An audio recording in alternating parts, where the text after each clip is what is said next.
الحمد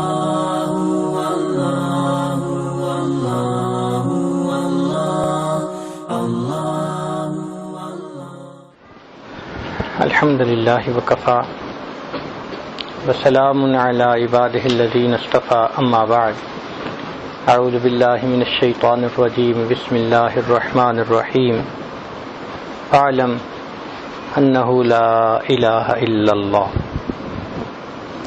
وقال رسول اللہ صلی اللہ علیہ وسلم افضل الذکر لا الہ الا اللہ سبحان ربک رب العزت عما یصفون وسلام علی المرسلین والحمد للہ رب العالمین اللہم صلی علی سیدنا محمد وعلی آل سیدنا محمد وبارک وسلم۔ انسان کے دل کو جب کوئی چیز اچھی لگتی ہے، اس سے ایک تعلق ہوتا ہے، تو اس کیفیت کا نام رغبت ہے کہ میرے دل میں فلاں چیز کی رغبت، میرے دل میں فلاں چیز کی رغبت پیدا ہوئی۔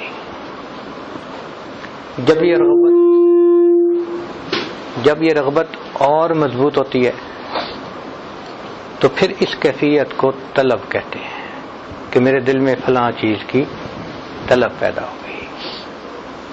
رغبت کا تعلق صرف اچھا لگنے سے تھا، طلب کا تعلق اس کو پانے کے ساتھ ہے، تو یہ اس سے اوپر کی کیفیت ہے۔ اور طلب اگر بڑھ جائے تو پھر ایک اور کیفیت بنتی ہے جس کو محبت کہتے ہیں۔ طلب پانے کو دل چاہتا ہے، محبت میں اس کے بغیر گزارا نہیں ہوتا، بس بن چین نہیں آتا، اس کیفیت کو محبت کہتے ہیں۔ تو یہ تین کیفیتیں ہیں، رغبت، طلب اور محبت۔ پھر ایک کیفیت محبت سے بھی اوپر کی ہے، اس کو محبت کی معراج کہتے ہیں۔ ایک دفعہ اس عاجز نے نوجوانوں سے پوچھا، بتاؤ محبت کی معراج کیا ہے؟ کسی نے کہا محبوب کی خاطر جان لٹا دینا، مال لٹا دینا، پہاڑ سے چھلانگ لگا دینا، سب نے نوجوانوں والی باتیں کی۔ پھر وہ کہنے لگے جی آپ بتا دیں۔ تو پھر اس عاجز نے ان سے کہا کہ دیکھو محبت کی معراج یہ ہے کہ محبت دل میں کسی کی اتنی بڑھے اتنی بڑھے اتنی بڑھے کہ محب مجبور ہو کر اپنا سر اپنے محبوب کے قدموں پر رکھ دے، یعنی اپنے محبوب کو اپنا معبود بنا لے۔ یہ محبت کی معراج ہے۔ اب ذرا غور کیجئے کہ ہم جب پڑھتے ہیں لا الہ الا اللہ تو ہم اللہ تعالیٰ سے ایک عہد کر رہے ہوتے ہیں کہ اے اللہ، جو محبتوں کی اعلیٰ ترین کیفیت ہے نا ہمارے دل میں، وہ فقط آپ کی ذات کے لیے ہے۔ یہ کوئی چھوٹی سی بات نہیں ہے۔ لا الہ الا اللہ کہنا، اس کی اہمیت دیکھیے۔ ایک بہت بڑا عہد کر رہے ہوتے ہیں ہم اللہ تعالیٰ سے، ایک وعدہ کر رہے ہوتے ہیں اللہ تعالیٰ سے کہ اللہ میرے دل میں محبتوں کی جو انتہا ہوگی وہ فقط آپ کے لیے ہوگی۔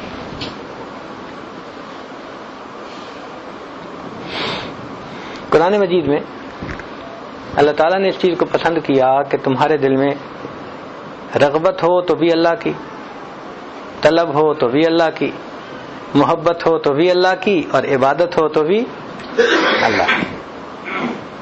چنانچہ ایمان والوں کا تذکرہ کیا کہ وہ کہتے ہیں انا الی اللہ راغبون۔ تو معلوم ہوا نا کہ رغبت ہو تو کس کی ہو؟ اللہ کی ہو۔ پھر طلب آئی تو قرآن مجید میں اللہ تعالیٰ فرماتے ہیں کہ جو اللہ کے سوا کسی اور کو مطلوب بناتے ہیں، ضعف الطالب والمطلوب، یہ طلب کرنے والا اور جس کو طلب کیا جا رہا ہے یہ دونوں بہت ضعیف ہیں۔ اس کا مطلب ہے طلب ہو تو کس کی ہو؟ اللہ کی۔ پھر محبت کی بات آئی تو فرمایا والذین آمنوا اشد حبا للہ، ایمان والوں کی پہچان ان کو اللہ سے شدید محبت ہوتی ہے، یعنی محبت ہو تو کس کی؟ اللہ کی۔ اور جب عبادت کی بات آئی تو فرمایا فَاعْلَمْ أَنَّهُ لَا إِلَٰهَ إِلَّا اللَّهُ، اے محبوب جان لیجئے اللہ کے سوا کوئی معبود نہیں۔ سوچنے کی بات ہے کہ جو پروردگار تعلق کی ابتدائی کیفیت رغبت کو غیر کے لیے پسند نہیں کرتا، وہ اس کی انتہا عبادت کو غیر کے لیے کیسے پسند کر سکتا ہے؟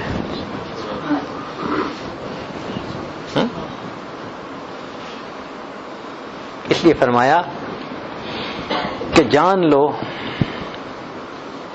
کہ عبادت فقط اللہ رب العزت ہی کا حق ہے، اور پورے قرآن مجید کی تعلیمات کا یہی نچوڑ ہے۔ دیکھیں، جو لوگ تفسیر کے ساتھ ذوق رکھتے ہیں وہ جانتے ہیں کہ ابتدائی پارے میں اللہ تعالیٰ نے اپنی عبادت کی طرف راغب کیا، یا ایھا الناس اعبدوا ربکم، عبادت کرو اپنے رب کی۔ تو یہاں متوجہ کر دیا سب کو چھوڑو، سب کی نفی کرو، رب کی عبادت کرو۔ پھر جب تھوڑا آگے بات بڑھی تو پھر مدعا بیان کر دیا، فرمایا وَإِلَٰهُكُمْ إِلَٰهٌ وَاحِدٌ، یہ ایک مقصد بیان کر دیا۔ جیسے کوئی بیان کرتا ہے نا تو وہ تمہید کرنے کے بعد اصل مقصد بتا دیتا ہے، تو قرآن مجید میں اللہ تعالیٰ نے مقصد بتا دیا کہ اس قرآن کا مقصد، اس دین کا مقصد، شریعت کا مقصد کیا ہے، وَإِلَٰهُكُمْ إِلَٰهٌ وَاحِدٌ۔ پھر آگے تفصیل بتاتے رہے کہ دیکھو جن قوموں نے مانا یہ ہوا، نہیں مانا ان کے ساتھ یہ ہوا، کرتے کرتے پھر درمیان میں سبق یاد دلایا، فرمایا فَاعْلَمْ أَنَّهُ لَا إِلَٰهَ إِلَّا اللَّهُ۔ اور پھر آگے تذکرے ہوتے رہے، پھر اخیر پہ جب بات ختم ہونے کا وقت آیا تو اللہ رب العزت نے ایک سورت مستقل نازل فرمائی جس کو ہم قل هو اللہ احد کہتے ہیں۔ یہ پورے قرآن مجید کی تعلیمات کا خلاصہ ہے، سمری ہے۔ جیسے بیان ختم کرنے سے پہلے مقرر اپنی پوری بات کا لب لباب بیان کرتے ہیں، پوری قرآنی تعلیمات کا نچوڑ کون سا؟ قل هو اللہ احد اللہ الصمد لم یلد ولم یولد ولم یکن لہ کفوا احد۔ یہ پوری قرآن پاک کی تعلیمات کا نچوڑ ہے جو شریعت نے بتا دیا۔ معلوم ہوا کہ قرآن مجید انسان کو توحید کا سبق دینے کے لیے آئی۔ حدیث مبارکہ میں ہے کہ یہ سورت اللہ تعالیٰ کو اتنی اچھی لگتی ہے، اخلاص سورت، کہ من قرأ قل هو اللہ احد 10 مرات بنى اللہ لہ بیتا فی الجنہ، جو شخص 10 مرتبہ یہ سورت پڑھ لے گا اللہ اس کے بدلے جنت میں گھر عطا فرما دیں گے۔ لیکن اس کلمہ پڑھنے کی کچھ شرائط ہیں، چونکہ علماء کا مجمع ہے اس لیے میں بہت ساری عبارات کا ترجمہ نہیں کروں گا۔ نبی اسلام نے فرمایا، معاذ اللہ عنہ کی روایت ہے، ما من عبد یشہد ان لا الہ الا اللہ وان محمدا عبدہ ورسولہ الا حرمہ اللہ علی النار، بخاری شریف کی روایت ہے کہ جو بندہ اخلاص کے ساتھ یہ کلمہ پڑھتا ہے جہنم کی آگ اللہ اس پر حرام فرما دیتے ہیں۔ عتبان بن مالک اللہ عنہ کی روایت ہے، ان اللہ حرم علی النار من قال لا الہ الا اللہ یبتغی بہا وجہ اللہ۔ اب ان احادیث میں کلمہ پڑھنے کا تذکرہ تو ہے، مگر ایک شرط بھی ہے ساتھ کہ مقصود اللہ کی رضا ہو، مقصود اللہ کی رضا ہو۔ چنانچہ ایک حدیث میں فرمایا، من قال لا الہ الا اللہ مخلصا دخل الجنہ۔ ایک صحابی نے پوچھا، قیل وما اخلاص ہوا، اللہ کے حبیب اخلاص کیا ہے؟ فرمایا کہ یہ کلمہ تجھے گناہوں سے روک دے، یہ اخلاص ہے کلمے کا۔ ایک حدیث پاک میں آیا مستیقناً، یقین کے ساتھ کلمہ پڑھے۔ ایک میں بصدق لسان ہی کا لفظ بھی ہے۔ ایک حدیث پاک میں ہے یقولها حقا من قلبہ، کہ دل کی سچائی کے ساتھ پڑھے۔ ایک حدیث پاک میں فرمایا قد ظل بها لسانه واطمأن بها قلبه، تو شرط لگائی۔ چنانچہ علماء نے لکھا ہے کہ کلمہ پڑھنے کی چند شرائط ہیں جو قبولیت ہوتی ہے۔ پہلی یقین کے ساتھ پڑھنا، فَاعْلَمْ أَنَّهُ لَا إِلَٰهَ إِلَّا اللَّهُ۔ دوسرا ہے علم ہو کہ میں پڑھ کیا رہا ہوں، یہ بھی نہیں کہ پتہ ہی نہیں میں عبارت کیا پڑھ رہا ہوں اور لغت غریب سمجھ کے عبارت کوئی پڑھ لے، وہ نہیں کلمہ قبول ہوتا. اس کو پتہ ہونا چاہیے کہ میں کیا کہہ رہا ہوں. اس لیے فرمایا فَعْلَمْ أَنَّهُ لَا إِلَهَ إِلَّا اللَّهُ، علم ہونا ضروری. پھر یقین کے ساتھ پڑھے إِنَّمَا الْمُؤْمِنُونَ الَّذِينَ آمَنُوا بِاللَّهِ وَرَسُولِهِ ثُمَّ لَمْ يَرْتَابُوا، شک نہ ہونا، یقین کے ساتھ پڑھنا. پھر قبول اجعل الآلہۃ الہا واحدا ان ھذا لشیء عجاب. پھر انقیاد و استسلام ضروری، وانیبوا الی ربکم واسلموا لہ. پھر صدق ضروری، سچائی دل کی، والذی جاء بالصدق وصدق بہ. اخلاص ضروری، مخلصین لہ الدین. اور پھر یہ کہ محبت ضروری، کہ ایسا کلمہ پڑھے کہ اللہ کی محبت سب محبتوں کے اوپر غالب آ جائے. تو میں قل ان کان آباؤکم وابناؤکم واخوانکم وازواجکم وعشیرتکم واموال اقترفتموها وتجارۃ تخشون کسادها ومساکن ترضونها. سبحان اللہ، ساری چیزوں کا نام لے کر کہا.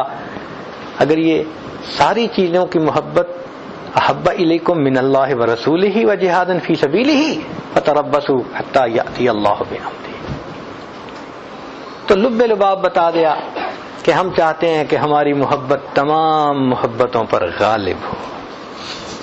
تو عرب ہے یا عجم ہے، تیرا لا الہ الا. تو عرب ہے یا عجم ہے، تیرا لا الہ الا. لغت غریب جب تک تیرا دل نہ دے گواہی، جب تک دل گواہی نہ دے. یہ لا الہ الا کے الفاظ لغت غریب کی مانند ہے. تو دل تصدیق کرے کہ میں اپنے اللہ کو اپنا محبوب حقیقی بنا رہا ہوں، معبود حقیقی بنا رہا ہوں. میں اللہ کی محبت میں کسی غیر کو شریک نہیں کروں گا. چنانچہ قرآن مجید میں اس کلمے کے بہت فضائل ہیں. اس کو کلمۃ طیبہ کہا. ضرب اللہ مثلا کلمۃ طیبۃ کشجرۃ طیبہ. اس کو کلمۃ التقوی کہا. وعلمہم کلمۃ التقوی وکانوا احق بها واہلها. اس کو کلمۃ الحق کہا. وجعلها کلمۃ باقیۃ فی عاقبہ لعلہم یرجعون. اس کو عہد کہا گیا. فرمایا لا یملکون الشفاعۃ الا من اتخذ عند الرحمن عہدا. تو جو کلمہ پڑھتا ہے اس کا اللہ سے ایک عہد ہو جاتا ہے، اللہ کے ساتھ ایک ایگریمنٹ ہو جاتا ہے. اس کو حسنہ کہا. فاما من آتا وصدق واتقى وصدق بالحسنى. پھر ہی الحسنہ من جاء بالحسنۃ فلہ خیر منها. اس کو عروۃ الوثقی کہا. فقد استمسک بالعروۃ الوثقی. اس کو قول ثابت کہا. یثبت اللہ الذین آمنوا بالقول الثابت. اور ایک اس کی فضیلت یہ بھی ہے کہ اللہ تعالیٰ قیامت کے دن اسی کی وجہ سے انسان کو اپنا دیدار فرمایا. للذین احسنوا الحسنى وزیادہ. اس کو حسنہ کہا. اور اسی کے لیے اللہ نے رسولوں کو بھیجا، صرف کلمے کو دینے کے لیے. وما ارسلنا من قبلک من رسول الا نوحی الیہ انہ لا الہ الا انا فاعبدون. کیا بات ہے، سبحان اللہ. اے محبوب، آپ سے پہلے جتنے انبیاء آئے سب کا ایک ہی مقصد تھا. کیا؟ کہ انہ لا الہ الا انا فاعبدون. احادیث مبارکہ میں بھی اس کلمہ طیبہ کی بہت فضیلت ہے. چنانچہ انسان دنیا میں آتا ہے، کلمے سے اس کا استقبال کیا جاتا ہے. کیسے؟ کہ بچے کے کان میں اذان اور اقامت کہی جاتی ہے، اور کان میں اذان دیتے ہوئے ہم کیا کہہ رہے ہوتے ہیں؟ اشہد ان لا الہ. اقامت کہتے ہوئے بھی یہی. تو بچے کو استقبال ہی اس کلمے کے ساتھ ہوتا ہے. اور یہ افضل الذکر ہے جیسے حدیث پڑھی گئی. اور افضل ما قالہ النبیون، انبیاء نے جو کہا اس میں سے سب سے افضل جو بات انہوں نے کہی وہ یہ تھی لا الہ الا اللہ. چنانچہ حدیث پاک ہے کہ نبی اسلام نے فرمایا کہ بہترین دعا یوم عرفہ کی دعا ہے. وخیر ما قلت وانا والنبیون قبلی لا الہ الا اللہ وحدہ لا شریک لہ. پھر یہ احسن الحسنات ہے.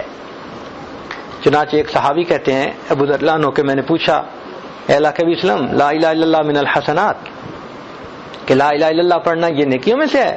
قال ہے یا احسن الحسنات، یہ نیکیوں میں سے بہترین نیکی ہے. اور شعب الایمان میں سب سے اعلیٰ نمبر اسی کا. چنانچہ الایمان بضع و سبعون شعبہ اعلیٰ لا الہ الا اللہ، اور سب سے آخر جو ہے وہ ادناہا اماطۃ الاذی عن الطریق. یہ وہ کلمہ ہے جس سے کہ گردنیں عذاب سے نجات پا جاتی ہیں. چنانچہ نبی علیہ الصلوۃ والسلام نے فرمایا کہ جس نے یہ کلمہ پڑھا فی یوم 100 مرہ فکأنما اعتق 10 رقاب من ولد اسماعیل، اسماعیل علیہ السلام کی اولاد میں سے 10 غلاموں کو آزاد کرنے کا اس کو ثواب عطا کر دیا جائے. اور اس کے پڑھنے سے ایمان ریفریش ہو جاتا ہے. نبی صاحب نے فرمایا جددوا ایمانکم. پوچھا کیف نجدد ایماننا؟ فرمایا قال قولوا لا الہ الا اللہ. اس سے ایمان کی تجدید ہو جاتی ہے. یہ وہ کلمہ ہے جو بندے اور اللہ کے درمیان جتنے حجاب ہیں سب کو ہٹا دیتا ہے. چنانچہ حدیث پاک ہے، ترمذی شریف کی روایت ہے کہ نبی صاحب نے فرمایا لا الہ الا اللہ لیس لہا دون اللہ حجاب حتی تصل الیہ. جو پڑھتا ہے سب حجاب ہٹتے ہیں، یہ کلمہ اللہ رب العزت تک پہنچ جاتا ہے. پھر اس کے بعد جب انسان اس کلمے کو پڑھتا ہے تو اللہ اس پڑھنے والے کی تصدیق کرتے ہیں. یہ عجیب چیز ہے کہ ہم کوئی کلام اپنی زبان سے نکالیں اور اللہ کی طرف سے میسج آئے، اس کا جواب آئے. سوچیں نا ذرا، کسی بات پر محبوب کی طرف سے اگر کوئی پیغام آ جائے تو کیا مزہ ہے محب کے لیے. حدیث پاک ابھی روایت کرتے ہیں کہ نبی صلی اللہ علیہ وسلم نے فرمایا اذا قال العبد لا الہ الا اللہ واللہ اکبر صدقہ ربہ وقال لا الہ الا انا وانا اکبر. بندہ کلمہ پڑھتا ہے، اللہ جواب میں یہ الفاظ کہتے ہیں، ہاں میں ہی ہوں جو عبادت کے لائق ہوں، مجھ سے بڑا کوئی نہیں ہے. اور یہ کلمہ جو پڑھتا ہے اللہ رب العزت اس کو پیار سے دیکھتے ہیں، محبت سے دیکھتے ہیں. سوچئے تو صحیح ذرا، بچہ ہوتا ہے نا چھوٹا، وہ کئی دفعہ کوئی بات کر دیتا ہے تو ماں باپ بڑی محبت سے دیکھتے ہیں. یہ کلمہ ایسی عبادت ہے کہ جو پڑھتا ہے اللہ تعالیٰ اس بندے کو محبت کی نظر سے دیکھتے ہیں. چنانچہ حدیث پاک ہے کہ جس بندے نے یہ کلمہ اخلاص کے ساتھ پڑھا الا فتق له في السماء فتقا حتى ينظر الى قائلها من اهل الارض. جو زمین میں پڑھنے والا ہوتا ہے اللہ رب العزت اس کی طرف دیکھتے ہیں. اور پھر اگلی بات فرمائی وحق لعبد نظر اللہ الیہ ان یعطیہ سؤالا. اور اس بندے کا حق ہوتا ہے کہ جس کو اللہ محبت کی نظر سے دیکھیں کہ وہ جو اللہ سے مانگے اللہ عطا فرما دے. چنانچہ اس کلمہ کے پڑھنے سے گناہ سارے کے سارے دھل جاتے ہیں. نبی صاحب نے فرمایا قال لا الہ الا اللہ لا تترک ذنبا ولا یسبقها عمل. کوئی گناہ نہیں بچتا اور کوئی عمل اس سے بڑھتا نہیں ہے، اور اس سے اللہ تعالیٰ بندے کی مغفرت فرما دیتے ہیں. نبی صاحب نے فرمایا صحابہ کو کلمہ پڑھو، پھر فرمایا ابشروا فإن اللہ قد غفر لکم، اللہ نے تمہارے گناہوں کو معاف کر دیا. اور یہ کلمہ قبر کی وحشت سے انسان کو بچاتا ہے. بہقی شریف کی روایت ہے لیس علی اہل لا الہ الا اللہ وحشت فی قبورہم ولا فی نشورہم. قبر میں کوئی وحشت نہیں ہوگی ان کے لیے جو کلمہ پڑھنے والے لوگ ہوں گے. اور یہ ایمان والوں کا شعار ہوگا جب وہ قیامت کے دن اپنی قبروں سے اٹھیں گے. فرمایا ان شعار هذه الامه علی الصراط لا الہ الا انت. تو صراط سے گزرتے ہوئے کلمہ پڑھتے جا رہے ہوں گے، اور اس کے ساتھ کوئی چیز وزن میں مقابلہ نہیں کر سکتی. چنانچہ موسیٰ علیہ السلام نے کہا تھا اللہ مجھے وہ چیز دیجیے جو خاص. فرمایا لا الہ الا اللہ پڑھو. اللہ یہ تو سب پڑھتے ہیں. فرمایا میرے پیارے موسیٰ علیہ السلام لو ان السماوات السبع وآمرهن غیری والارضین السبع فی کفۃ ولا الہ الا اللہ فی کفۃ مالت بہن لا الہ الا اللہ. ایک پلڑے میں زمین آسمان سارے کے سارے رکھ دیے جائیں، دوسرے میں کلمہ رکھ دیا جائے تو کلمے والا پلڑا جھک جائے گا. اور یہ جنت کی قیمت ہے، یہ ثمن الجنہ. فرمایا من کان آخر کلامہ لا الہ الا اللہ دخل الجنہ. حدیث پاک میں ہے نبی صاحب نے فرمایا من قال اشہد ان لا الہ الا اللہ وحدہ لا شریک لہ وان محمدا عبدہ ورسولہ وَأَنَّ عِيسَىٰ عَبْدَ اللَّهِ وَابْنُ أَمَتِهِ وَكَلِمَتُهُ أَلْقَاهَا إِلَىٰ مَرْيَمَ وَرُوحٌ مِّنْهُ وَأَنَّ الْجَنَّةَ حَقٌّ وَأَنَّ النَّارَ حَقٌّ أَدْخَلَهُ اللَّهُ الْجَنَّةَ مِنْ أَيِّ أَبْوَابِ الْجَنَّةِ الثَّمَانِيَةِ شَاءَ. جنت کے 8 دروازے کھل جاتے ہیں، جس دروازے سے چاہے جنت میں داخل ہو جائے. سبحان اللہ. اور ایک حدیث پاک میں ہے کہ کچھ لوگ ہوں گے جو صرف کلمہ پڑھ لیں گے، عمل اتنے اچھے نہیں ہوں گے، غفلت کی زندگی گزاریں گے، چنانچہ ان کو جہنم میں ڈالا جائے گا، اور وہ جہنم میں ہزاروں سال جلیں گے، حتیٰ کہ جل جل کے کالے ہو جائیں گے. پھر جب اللہ تعالیٰ چاہیں گے تو اللہ تعالیٰ ان کلمہ پڑھنے والوں کے اور جو مشرکین ہوں گے ان کے درمیان کی آگ کو اس وقت ٹرانسپیرنٹ کر دیں گے قدرت سے. تو مشرک ان کو دیکھیں گے تو مشرک کہیں گے کہ ہاں ہم تو لات اور عزا کی عبادت کرتے تھے، ہم تو جل رہے ہیں اور تم تو اللہ کی عبادت کرنے والے. تو نبی صاحب نے فرمایا کہ ایسے لوگ ہوں گے من اہل لا الہ الا اللہ يدخلون النار بذنوبهم فيقول لهم اہل اللات والعزى ما اغنى عنكم قول لا الہ الا اللہ. اور تمہیں لا الہ الا اللہ نے کوئی فائدہ نہ دیا، تم بھی جل رہے ہو. فیغضب اللہ لهم، اللہ رب العزت کو جلال آئے گا. فیخرجهم من النار فیدخلون الجنہ. اللہ اکبر.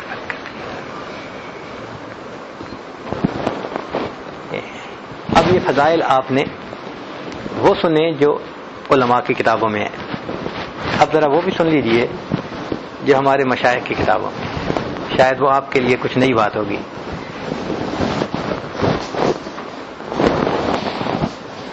ہمارے مشائخ نے فرمایا کہ دیکھیں شرک 2 طرح کا ہوتا ہے، ایک ہوتا ہے شرک جلی اور ایک ہوتا ہے شرک خفی. شرک جلی تو یہ ہے بت کی پوجا کرنا،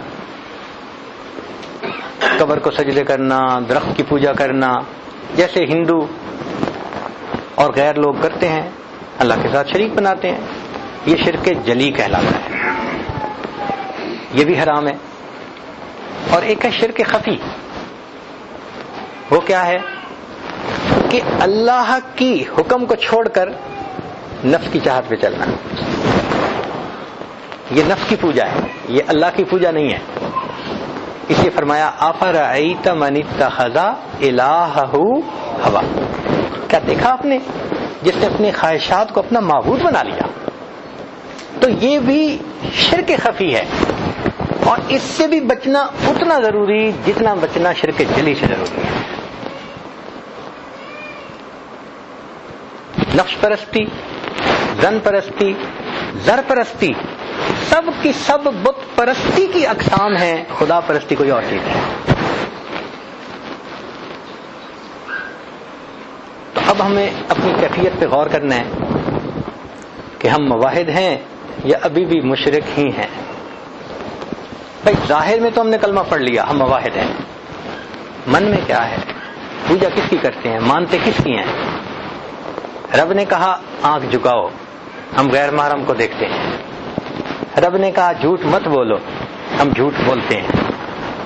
اگر ہم خلاف شریعت کام کر کے اپنے نفس کو خواہش کو پورا کر رہے ہیں، اس کا مطلب یہ کہ ہماری توحید جو ہے وہ ادھوری ہے، پوری توحید نہیں ہے. کامل تب ہوگی جب شرک کے جلی سے بھی بچیں گے، شرک خفی سے بھی بچیں گے. اور مصیبت شرک خفی کی ہے. نبی صاحب نے فرمایا جس طرح چونٹی چلتی ہے اندھیرے میں اور ڈھونڈنا مشکل ہوتا ہے، شرک اس طرح دلوں کے اندر بہت ڈھونڈنا مشکل ہے. تو ہمیں اس پر محنت کرنی ہے اب کہ ہمارے دلوں میں ایمان اتنا مضبوط ہو جائے، مضبوط سے اثبت ہو جائے کہ ہر حال میں ہم اللہ کی فرمانبرداری کرنے والے بن جائیں، نفس کی پوجا نہ کریں. اس پر محنت ہمارے مشائخ کرواتے ہیں، نفس کا مجاہدہ کرواتے ہیں، ذکر کرواتے ہیں، لا الہ الا اللہ پڑھنا سکھاتے ہیں، 12 تسبیح پڑھو بھائی، یہ کرو. وہ سارا مقصود کیا ہوتا ہے کہ نفس کا زور ٹوٹے اور انسان نفس کی پوجا کی بجائے اللہ کا پجاری بن جائے. اس کا مطلب یہ ہوا کہ ہمارے مشائخ کی کل محنت انسان کو سچا موحد بنانے کی محنت ہے، اس کے اندر اخلاص پیدا کرنے کی محنت ہے۔ اب یہ جو ہے نا لا الہ الا اللہ، اس کے اندر معارف سن لیجئے۔ کہنا تو آسان ہے لا الہ الا اللہ، نہیں کوئی معبود سوائے اللہ کے، مگر اس مقام میں جو کمال ملا وہ حضرت ابراہیم علیہ السلام کو ملا۔ لا الہ الا اللہ کو نفی کہتے ہیں، مقام نفی کہتے ہیں کہ غیر کی نفی کر دینا، نہیں کوئی معبود، لا الہ الا اللہ، یہ اس بات ہے کہ اللہ کے سوا کوئی معبود نہیں۔ تو یہ چار لفظ ہیں، مگر ان میں پہلے دو الفاظ جو ہیں نا کہ اللہ کسی کو رب نہ ماننا، کسی کو معبود نہ ماننا، یہ بہت مشکل کام، بہت مشکل کام ہے۔ ہر چیز کی نفی کرنا، اس میں نفس بھی شامل ہے، اس کی بھی نفی کریں۔ اس میں اگر کمال حاصل ہوا تو کس کو ہوا؟ ابراہیم خلیل اللہ کو حاصل ہوا، اور اس کی دلیل قرآن عظیم الشان میں سے اللہ تعالیٰ فرماتے ہیں ان ابراہیم کان امہ قانتا للہ حنیفا ولم یک من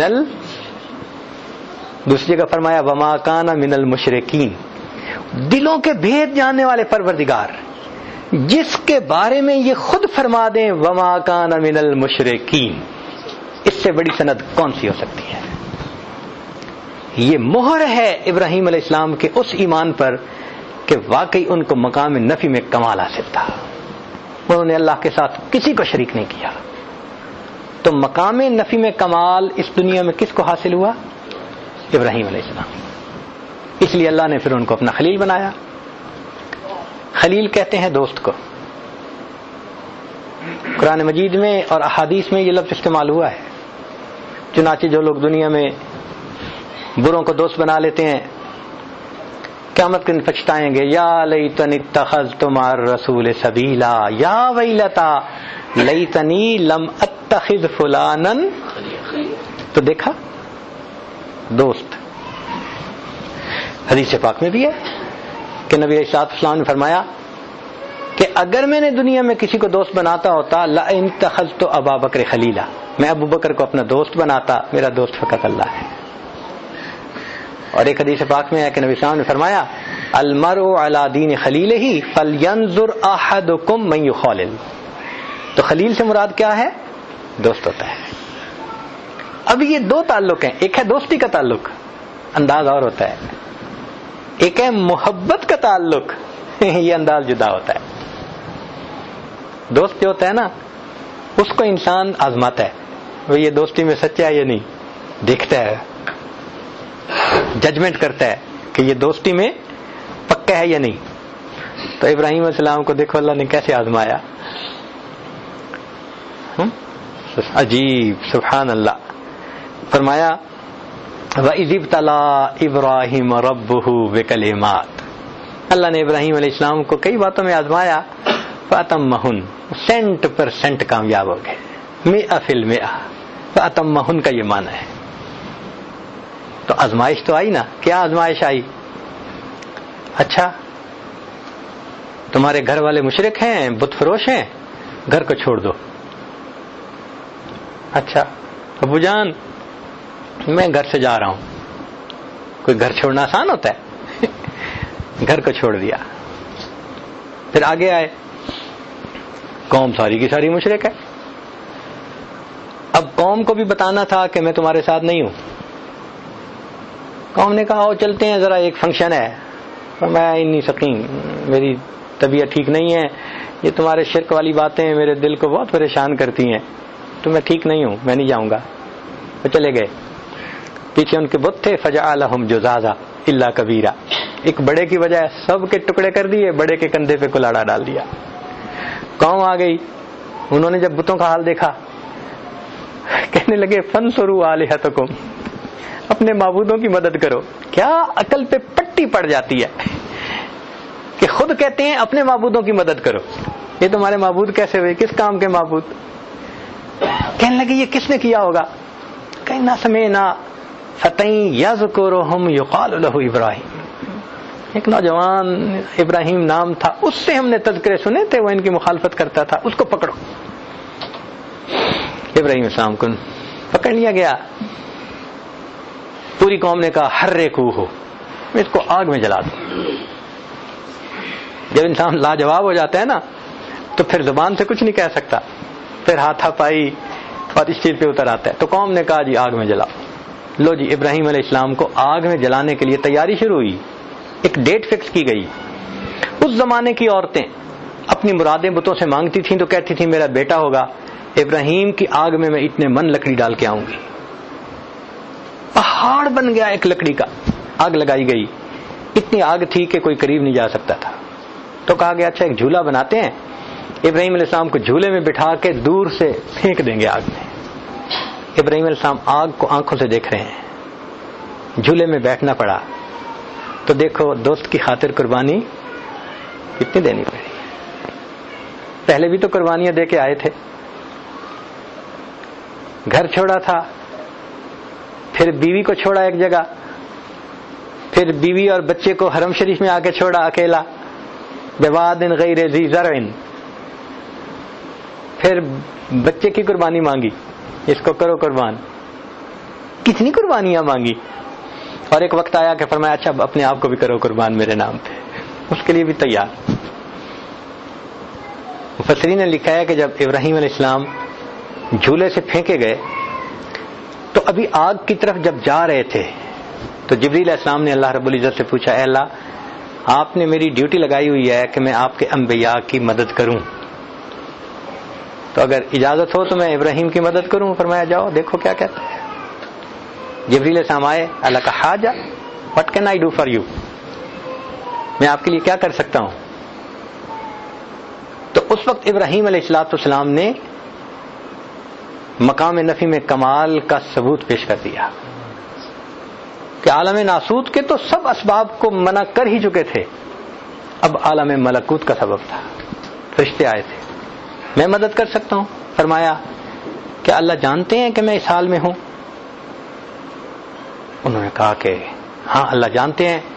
فرمایا حسبی سؤالی علمہ بحالی، کہ یہ جو علم ہے نا کہ اللہ کو میرے حال کا پتہ ہے کہ میں گر رہا ہوں، اس علم نے مجھے تجھ سے سوال کرنے سے منع کر دیا ہے۔ جب محبوب جانتا ہے میں اس حال میں ہوں تو میں تم سے کیا مدد مانگوں۔ جے سونا میرے دکھ وچ راضی تے میں سکھ نو چلے ڈاواں، اگر میرا محبوب میرے دکھ پہ راضی ہے تو میں سارے سکھوں کو آگ میں ڈال دوں۔ سبحان اللہ، ابراہیم علیہ السلام نے کمال کر دیا، منع کر دیا۔ اللہ نے پیار سے فرمایا وَإِبْرَاهِيمَ الَّذِي وَفَّى، میرے ابراہیم بڑا وفادار نکلا۔ سبحان اللہ، کیا عظمت ہے، کیا ایمان ہے کہ مالک الملک کہے وَإِبْرَاهِيمَ الَّذِي وَفَّى۔ تو دیکھو یہ ہے خلیل کا معاملہ، اور نبی علیہ الصلوۃ والسلام کا معاملہ ہے حبیب کا معاملہ۔ دوست میں اور محبوب میں فرق ہوتا ہے۔ دوست سے لینے کی انتہا کر دی جاتی ہے آزمائش کی، اور محبوب کو دینے کی انتہا کر دی جاتی ہے۔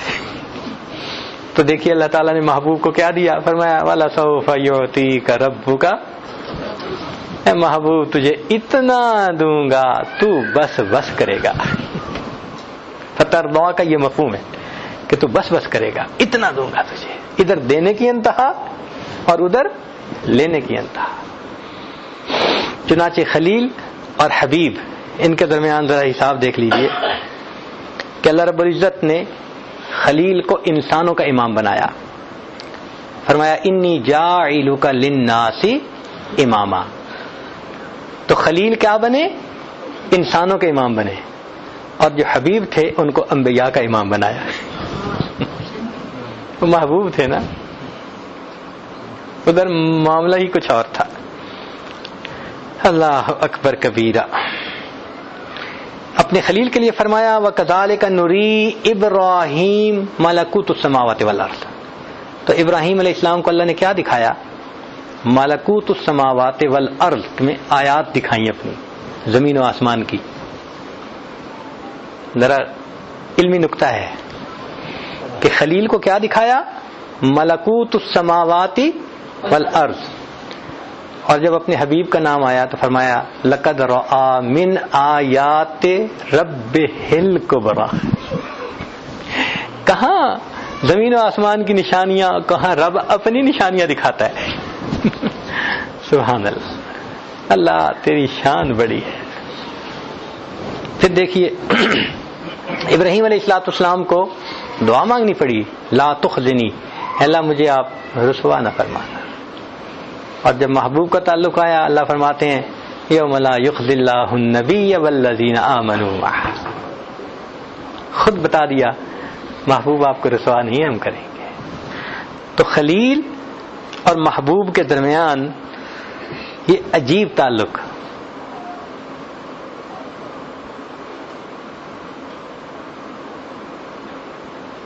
اس لیے نبی علیہ الصلوۃ والسلام جب معراج پر تشریف لے گئے تو حدیث پاک میں ہے کہ نبی السلام کو اللہ رب العزت نے فرمایا یا محمد صل تعطیٰ، اے محبوب صلی اللہ علیہ وسلم مانگیے آپ کو عطا کیا جائے گا۔ فقال، نبی السلام نے جواب دیا رب انک اتخذت ابراہیم خلیلا، اے اللہ آپ نے تو ابراہیم علیہ السلام کو اپنا خلیل بنا لیا۔ فقال، اللہ نے فرمایا الم اوتک خیرا منہا، کیا میں نے آپ کو اس سے بہتر نہیں درجہ دیا؟ کیا؟ واتخذتک حبیبا، اے محبوب میں نے آپ کو اپنا حبیب بنا لیا۔ اسی حدیث پاک میں ہے کہ نبی السلام نے فرمایا الا وانا حبیب اللہ ولا فخر، میں اللہ کا حبیب ہوں اور مجھے اس بات پہ کوئی فخر نہیں ہے۔ تو نبی علیہ الصلوۃ والسلام اللہ کے حبیب اور ابراہیم علیہ السلام اللہ کے خلیل۔ اب ذرا نقطہ سمجھیے کہ ابراہیم خلیل اللہ کو مقام نفی میں کمال حاصل ہوا، لا الہ میں کمال حاصل ہوا۔ انہوں نے کسی کو اللہ کا شریک نہیں بنایا، اللہ نے فرما دیا وما کان من المشرکین۔ تو مقام نفی میں اس دنیا میں اگر کمال حاصل ہوا تو کس کو ہوا؟ باقی سب کا ایمان مضبوط ہوگا، مگر جس کی تصدیق رب کر دے کہ یہ مشرک نہیں، پھر درجہ تو اس کا بڑھ گیا نا۔ تو ابراہیم خلیل اللہ کو مقام نفی میں کمال حاصل ہوا، یہ خلیل کا رتبہ تھا۔ اب ذرا حبیب کا رتبہ دیکھیے کہ اللہ رب العزت نے اپنے محبوب صلی اللہ علیہ وسلم کو مقام نفی میں بھی کمال عطا فرمایا اور مقام اثبات میں بھی کمال عطا فرمایا۔ یہ عجیب نقطہ ہے کہ مقام نفی میں بھی کمال عطا فرمایا اور مقام، اس لیے کہ پہلے انبیاء کا جتنا بھی ایمان تھا وہ سب غائب تھا۔ غائب جتنا بھی ہو جائے وہ مشاہدے کے برابر تو نہیں ہوتا نا۔ خود نبی السلام نے ایک حدیث پاک میں فرمایا الشاہد یری ما لم یری الغائب، غائب وہ نہیں دیکھ سکتا جو حاضر دیکھتا ہے۔ نبی علیہ الصلوۃ والسلام نے خود ارشاد فرمایا لیس الخبر کالمعائنۃ، دیکھنا اور چیز ہوتی ہے، سننا اور چیز ہوتی ہے۔ تو باقی سارے انبیاء کا جو ایمان تھا وہ سنا ہوا تھا کہ اللہ نے فرمایا ہے، اس لیے ہم تصدیق کرتے ہیں کہ ہم اللہ پہ ایمان رکھتے ہیں۔ وہ غائب معاملہ تھا۔ سارے انبیاء میں ایک نبی علیہ الصلوۃ والسلام کو اللہ نے یہ درجہ دیا، اس زندگی میں معراج پر بلا کر اللہ نے اپنا دیدار کروایا۔ اب یہ دیدار کا جو کمال ہے نا، یہ اس بات کا کمال ہے، اس میں اللہ کے حبیب صلی اللہ علیہ وسلم کا امتیاز ہے، اس میں کوئی اور نبی ان کے ساتھ شریک نہیں ہے۔ یہ مقام اس بات مومن کو جنت میں حاصل ہوگا۔ جب ایمان والے جنت میں جائیں گے نا اور اللہ کا دیدار کریں گے، مومن کو یہ مقام اس بات وہاں نصیب ہوگا۔ مگر اللہ نے اپنے محبوب صلی اللہ علیہ وسلم کو یہ نعمت جو مومنوں کو یا انبیاء کو جنت میں ملنی تھی، اپنے محبوب کو اسی دنیا میں عطا فرما۔ تو اب نبی علیہ الصلوۃ والسلام کو اللہ نے مقام نفی میں بھی کمال عطا فرمایا اور مقام اس بات میں بھی کمال ہے۔ جو اس بات آپ کا ہے کہ آنکھوں سے دیکھا ہے نا، معراج حاصل ہوا نا، سبحان اللہ، وہ دوسرے کو تو حاصل نہیں ہو سکتا۔ تو اب ذرا فرق دیکھیے کہ خلیل کو کمال حاصل ہوا مقام نفی میں، اور حبیب کو مقام حاصل ہوا مقام نفی میں بھی اور مقام اس بات میں بھی، درجہ اوپر چلا گیا۔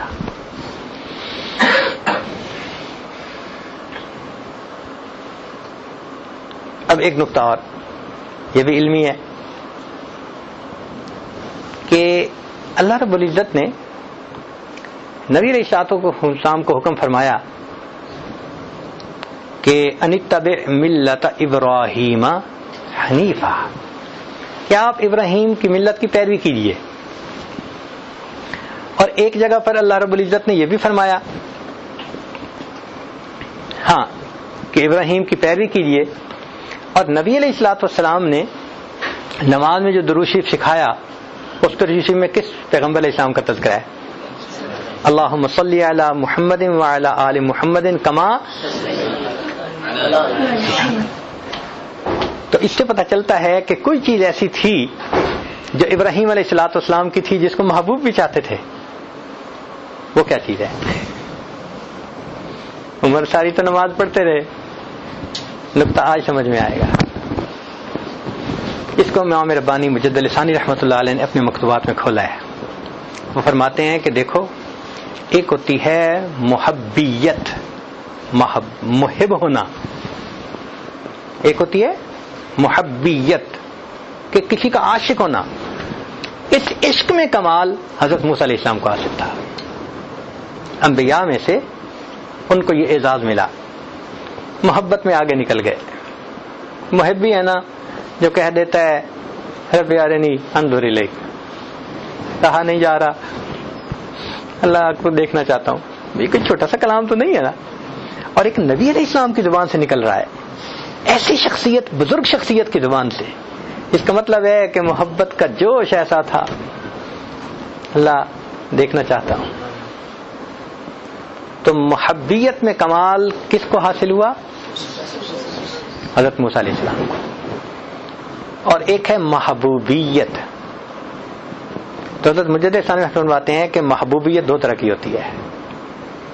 ایک محبوبیت ذاتی ہوتی ہے، ذاتی محبت کسی کی.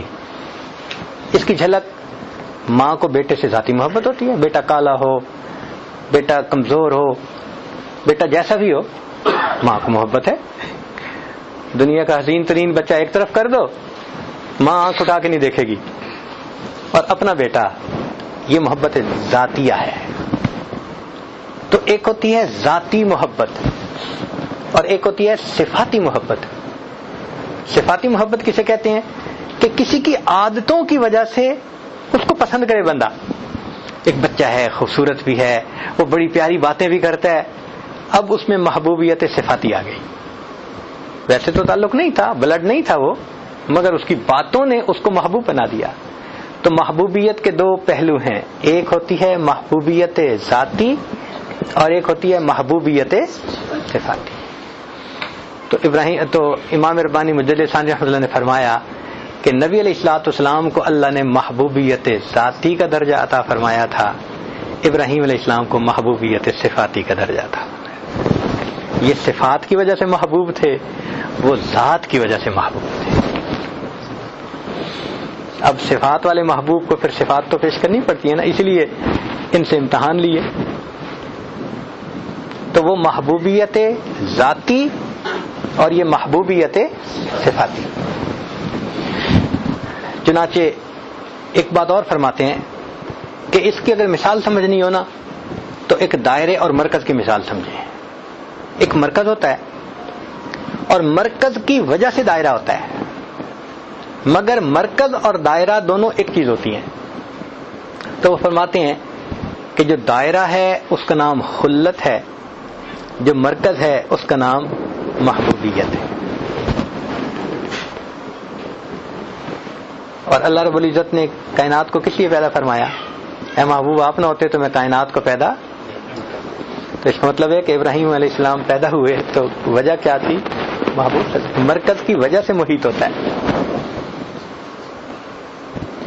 اب اس میں ایک اور نقطہ کہ جو محبوب ذاتی ہوتا ہے نا تو اس کو ایک درجہ تو حاصل ہے کہ ذات کی وجہ سے محبت ہے، مگر اس کے دل کی تمت ہوتی ہے نا کہ میرے اندر صفات بھی وہ آ جائیں کہ جس سے میرے اندر کمال آ جائے. اس محبوبیت ذاتی کی وجہ سے نبی السلام نے دعا منگوائی، اللہم صلی علی محمد وعلی آل محمد کما اللہ ان کو جو محبوبیت کی صفات کی وجہ سے، آپ ذات کی وجہ سے تو محبت کرتے ہیں، وہ مجھے صفات بھی عطا فرما دیں۔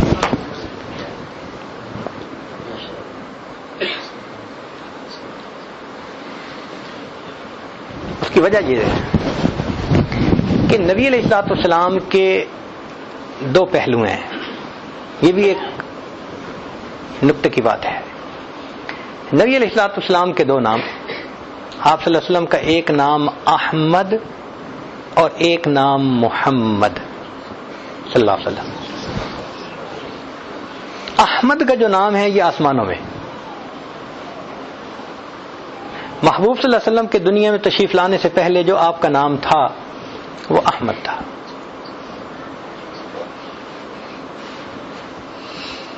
اسی لیے آدم علیہ السلام نے بھی اللہ رب العزت سے دعا مانگی تھی تو احمد کا نام استعمال کیا تھا۔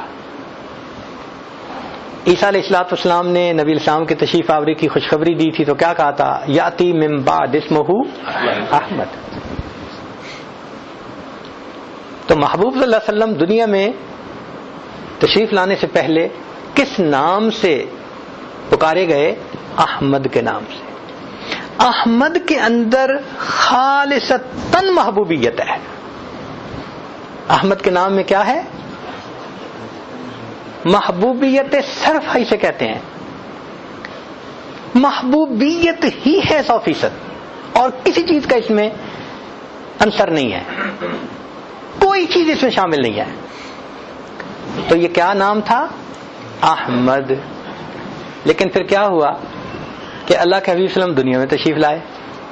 اب دنیا میں محبوبیت تو تھی مگر انہوں نے اللہ کا دین پہنچایا، اللہ کی عبادت کی، تو محبوب کو بھی تو پھر محبت ہو جاتی ہے نا۔ تو دنیا میں محبوب صلی اللہ علیہ وسلم نے جو اللہ کی عبادت کی، اللہ کے دین کو پہنچایا، تو اس میں محبیت کا بھی ایک جھلک آ گئی۔ اللہ کے بندے بھی تو تھے نا۔ تو احمد میں صرف محبوبیت تھی، اور جب اس دنیا میں آئے تو اس محبوبیت میں محبیت کی بھی تھوڑی سی جھلک آ گئی، اس لیے اللہ نے ان کا نام محمد فرما دیا۔ اے میرے محبوب آپ کا نام محمد ہے یا؟ اور پھر جب اس دنیا سے وفات پائی تو وہ جو محبیت والی چیز تھی وہ تو دنیا تک رہ گئی کہ عبادت ختم۔ اب قیامت کے دن پھر ان کو کس نام سے پکارا جائے گا؟ محبوبیت کا۔ اس لیے مقام محمود عطا ہوگا۔ حدیث پاک میں ہے اس امت کا ایک بندہ، فرشتے اس کو جہنم کی طرف لے رہے ہیں، آج اسلام کہیں گے یا احمد یا احمد، تو قیامت کے میدان میں احمد کے نام سے پکارا جائے گا۔ کیوں؟ وہ محبوبیت ذاتی کا مقام ہوگا، وہ مقام بلند ہے۔ اس سے تو یوں سمجھیے کہ ایک خلت کا مقام ہے، اس کے اوپر محمدیت والا مقام ہے، اس سے اوپر احمدیت والا مقام ہے، اور اللہ نے آپ صلی اللہ علیہ وسلم کو یہ دونوں مقام عطا فرمائے۔ اس وجہ سے اللہ کے حبیب صلی اللہ علیہ وسلم محبوبیت ذاتی محبوب ہیں اللہ رب العزت۔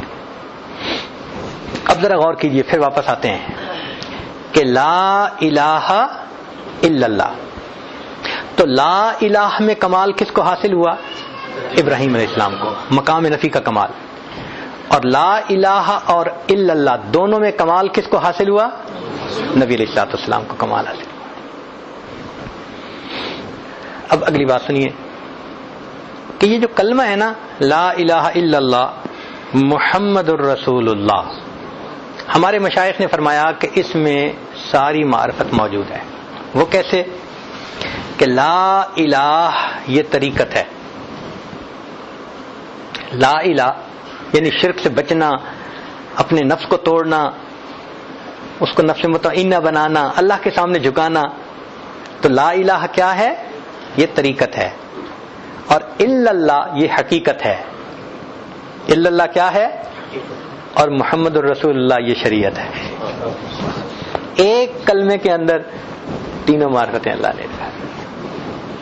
آپ سوچئے یہ کیا کلمہ ہے کہ جس کو اللہ نے ہمیں پڑھنے کی توفیق عطا فرمائی۔ اللہ اکبر کبیرہ۔ اس لیے کہنے والے نے عجیب بات کہی، خودی کا سر نہاں لا الہ الا اللہ، خودی ہے تیغ فساں، تیغ کہتے ہیں تلوار کو، اور فساں کہتے ہیں اس گرائنڈر کو جس سے تلوار کو تیز کرتے ہیں، وہ جو وٹی ہوتی ہے نا جس سے اس کو تیز کرتے ہیں اس کو فساں کہتے ہیں۔ خودی کا سر نہاں لا الہ الا اللہ، خودی ہے تیغ فساں لا الہ الا اللہ، یہ نغمہ فصل گلو لالا کا نہیں پابند، بہار ہو کے خزاں لا الہ الا اللہ۔ یہ قوم اپنے براہیم کی تلاش میں ہے، صنم کدا ہے جہاں لا الہ الا اللہ۔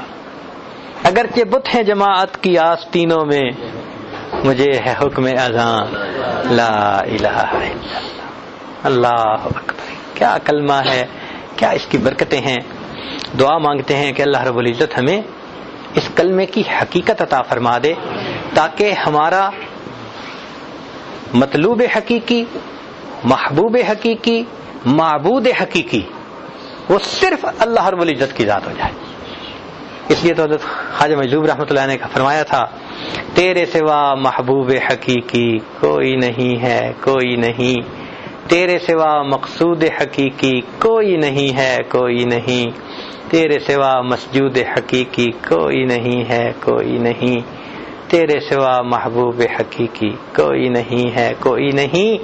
اب تو رہے بس تادم آخر، ورد زباں اے میرے الہ، لا الہ الا اللہ، لا الہ الا اللہ۔ یاد میں تیری سب کو بھلا دوں، کوئی نہ مجھ کو یاد رہے، یاد میں تیری سب کو بھلا دوں، کوئی نہ مجھ کو یاد رہے، تجھ پر سب گھر بار لٹا دوں، خانہ دل آباد رہے، سب خوشیوں کو آگ لگا دوں، غم سے تیرے دل شاد رہے، سب کو نظر سے اپنی گرا دوں، تجھ سے فقط فریاد رہے۔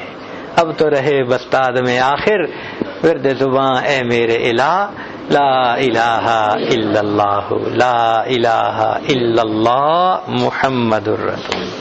وآخر دعوانا ان الحمد للہ رب العالمین۔ دعا کر لیجیے۔ سبحان ربی العلی وحب، اللہم صلی علی سیدنا محمد وعلی آل سیدنا محمد وبارک وسلم۔ کریم آقا، ہم آپ کے عاجز مسکین بندے ہیں، ہمارے گناہوں کو معاف فرما، خطاؤں سے درگزر فرما، عیبوں کی پردہ پوشی فرما، اللہ ایمان حقیقی کا کمال عطا فرما، اللہ شرک جلی شرک خفی دونوں سے اللہ ہمیں محفوظ فرما۔ میرے مولا، عمر گزر گئی کلمہ پڑھتے پڑھتے، اس کی حقیقت کب نصیب ہوگی؟ میرے مولا، ہمارا نفس کب آپ کے سامنے جھکے گا، کب اس کی انا ٹوٹے گی؟ اللہ ہمیں نفس کی پرستش سے بچا لیجیے، میرے مولا اپنی پرستش کرنے والوں میں شامل فرما لیجیے۔ اے کریم آقا، ایمان حقیقی کی حلاوت عطا فرما۔ اے اللہ، اس سے پہلے کہ لوگ ہمیں کلمہ پڑھائیں، ہمیں اپنے اختیار سے کلمہ پڑھنے کی توفیق عطا فرما۔ اس سے پہلے کہ ظاہر کی آنکھیں بند ہو جائیں، من کی آنکھیں کھلنے کی توفیق عطا فرما۔ اس سے پہلے کہ لوگ غسل دیں، اللہ ہمیں غسل توبہ کرنے کی توفیق عطا فرما۔ اس سے پہلے کہ لوگ کفن پہنائیں، اللہ ہمیں تقوی کی پوشاک پہننے کی توفیق عطا فرما۔ اس سے پہلے کہ ہماری نماز پڑھی جائے، اللہ ہمیں نماز کی حضوری نصیب فرما۔ اور اس سے پہلے کہ قیامت کے دن آپ کے سامنے پیشی ہو، اللہ ہمیں اپنی بارگاہ میں قبولیت نصیب فرما۔ اے اللہ، زندگی میں کبھی بھی بے سہارا نہ فرما، کبھی بھی بے آسرا نہ فرما، کبھی بھی اپنے در سے دور نہ فرما۔ اللہ کبھی بھی نفس و شیطان کے حوالے نہ فرما۔ ہدایت ملنے کے بعد گمراہی سے محفوظ فرما۔ اللہ علم حاصل ہونے کے بعد جہالت کے کاموں سے محفوظ فرما۔ اللہ اپنے قرب کے بعد دوری سے محفوظ فرما۔ میرے مولا، اپنی رحمت کا معاملہ فرما، عزت ملنے کے بعد ذلت سے محفوظ فرما۔ اے رب کریم، ہماری دعاؤں کو اپنی رحمت سے قبول فرما۔ اللہ، ہمارا حال یوسف علیہ السلام کے بھائیوں والا ہے، غلہ پورا مانگتے تھے، قیمت پوری نہیں تھی۔ ہم بھی آپ سے اجر پورا مانگتے ہیں، ہمارے پاس عمل پورے نہیں ہے۔ میرے مولا، یوسف علیہ السلام نے بھائیوں کی غلطیوں کو معاف کر دیا تھا، کہہ دیا تھا لا تثریب علیکم اليوم۔ اللہ، آپ کے پیارے حبیب صلی اللہ علیہ وسلم بھی کریم تھے۔ فتح مکہ کے دن انہوں نے فرما دیا تھا قریش مکہ کو لا تثریب علیکم اليوم، اے اللہ آپ سب کریموں سے بڑے کریم ہیں، آپ کو اپنی شان کریمی پہ بہت ناز ہے، آپ نے اللہ قرآن میں جگہ جگہ اس کے تذکرے کیے ہیں، میں بڑا کریم ہوں۔ اے اللہ آج آپ اپنے بندوں کو یہی فرما دیجئے، لا تثریب علیکم اليوم اذهبوا انتم الطلقاء، میرے مولا اتنا کہہ دیجئے، اے کریم فرما دیجئے، اللہ ہمیں گناہوں سے آزادی عطا فرما دیجئے، نیکی کی زندگی عطا فرمائی، اللہ معصیت کی ذلت سے محفوظ فرما، ہمیں طاعات کی عزت نصیب فرما۔ آپ ہی نے تو فرمایا اما السائل فلا تنہر، سوالی کو انکار نہ کرو۔ میرے مولا ہم کمزوروں کو حکم ہے کہ ہم سوالی کو انکار نہ کریں، ہم بھی تو آپ کے در کے سوالی ہیں، میرے مولا آپ بھی انکار نہ فرمائیے۔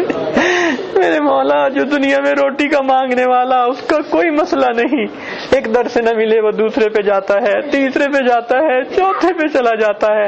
اللہ مسئلہ تو ہمارا ہے جن کے پاس ایک ہی در ہے، ہم جانتے ہیں اللہ جو آپ کے در سے خالی اٹھتا ہے وہی بدبخت ہوا کرتا ہے، شقی ہوتا ہے۔ اے اللہ ہمیں خالی نہ اٹھائیے، دامن بھر دیجئے، اپنے مقبول بندوں میں شامل فرما لیجئے۔ میرے مولا عمر گزر گئی یہ کہتے کہتے ہم تیرے ہیں، ہم تیرے ہیں، ہم تیرے ہیں۔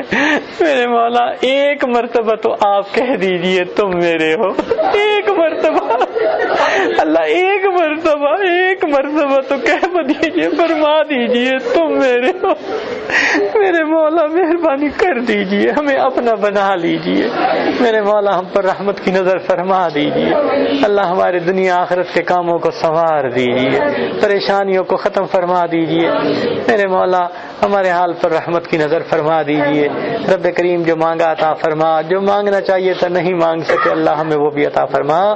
ربنا تقبل منا انك انت السميع العليم تب علينا انك انت التواب الرحيم۔ صلی اللہ تعالی علی حبیبہ سیدنا محمد وآلہ واصحابہ اجمعین برحمتک یا ارحم الراحمین۔